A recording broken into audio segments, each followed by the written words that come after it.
Roundtable. Who should Ilia Topuria fight next? Fall is just around the corner.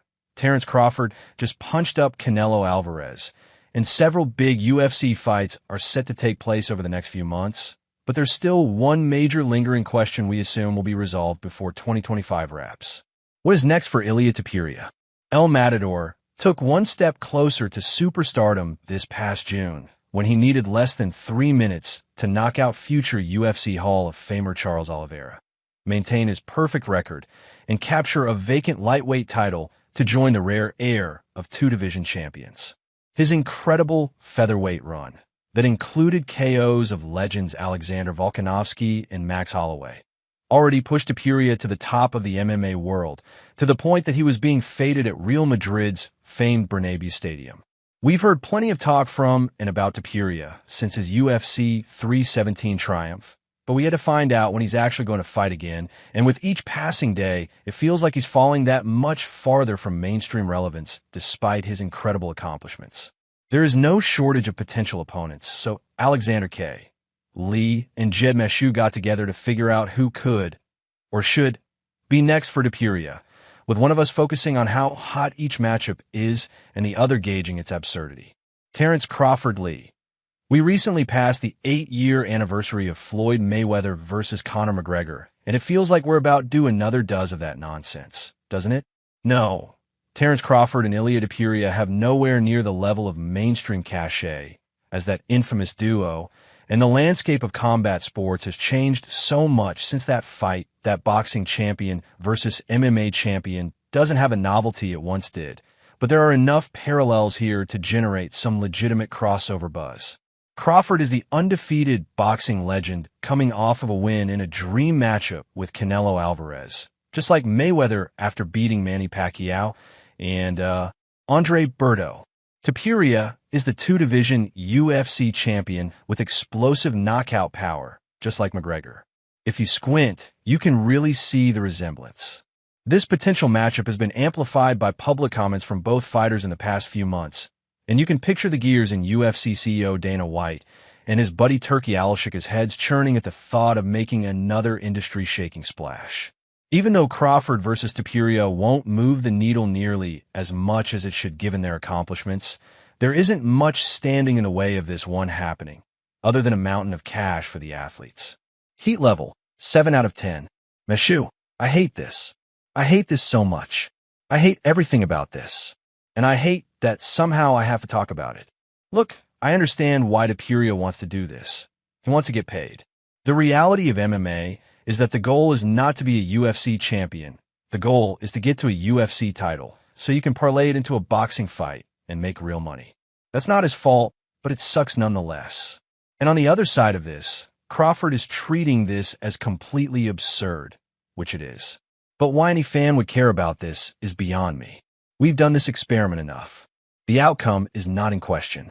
Topuria stands the exact same chance against Crawford as I would. None whatsoever. That's not me saying I can box. That's me pointing out how hopeless it is. Topuria could no more outbox Crawford than he could fist fight a rhino. If Topuria could even be competitive with Crawford in boxing, then he would be boxing. Instead, he's in MMA. And it would honestly be super cool if he would actually focus on defending a title repeatedly instead of the various flights of fancy he keeps pursuing. We already had one Conor McGregor. We don't need another. This would be the stupidest thing to happen in combat sports in a decade. And Fight Circus has held a half-dozen events. Please let's stop taking it seriously. Stupidity level, 37 out of 10. Paddy Pimblett. Lee, give the people what they want. I've been the Paddy Pimblett predictor for ages, calling for both the Tony Ferguson and Michael Chandler fights well before they were on anyone else's radar. And I also said all along that crazier things have happened than guys like Pimblett receiving UFC title shots. Well, it's time. You can nitpick Pimblett's resume and the recent resumes of his veteran opponents all you want. Wins are wins, and every time the brash Pimblett has his hand raised, it drives his supporters and his haters into a frenzy. Isn't that what you want in a potential B-side to a championship fight? Add in the fact that Topuria and Pimblett have a long-standing beef, and this one is a no-brainer. Stop fighting it, Dana. Heat level, 9 out of 10. Meshew. Here we have the exact opposite of stupid. Well, maybe not the opposite, but we're trending in the right direction. Does Pimblett deserve a title shot? No. Sure, he's on a good win streak, but beating 3 39-year-olds in a row doesn't scream, I am most deserving. But would it be a miscarriage of justice if he got one? Nope.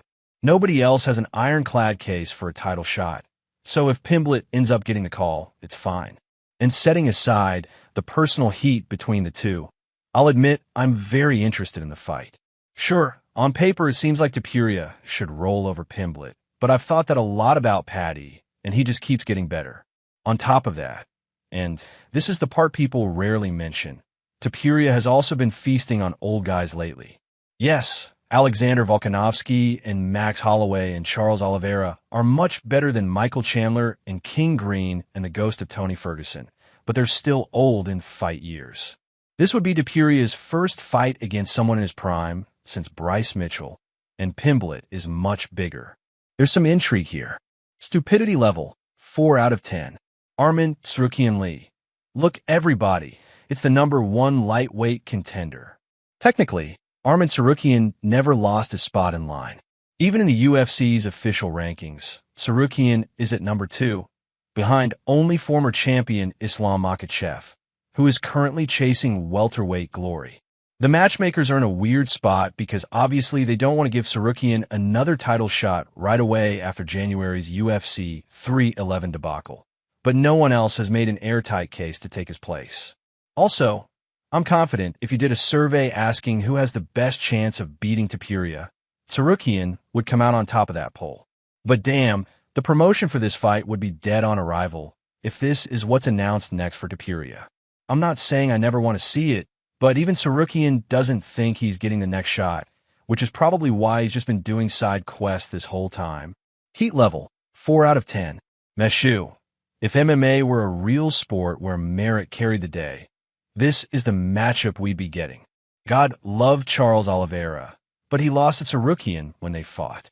Tsarukyan should have been the man Topuria had to fight for the vacant title, if not for his UFC 311 issues. And while I can understand there being some consequences for that, it doesn't change the fact that the title is supposed to represent being the best fighter in the world in a weight class. And until Topuria beats Tsarukyan, his claim to that will have an asterisk. This is the fight that should be made, though I have little hope it will happen. Stupidity level, 1 out of 10. Justin Gaethje Lee. Deserves really ain't got nothing to do with it. Justin Gaethje has all read.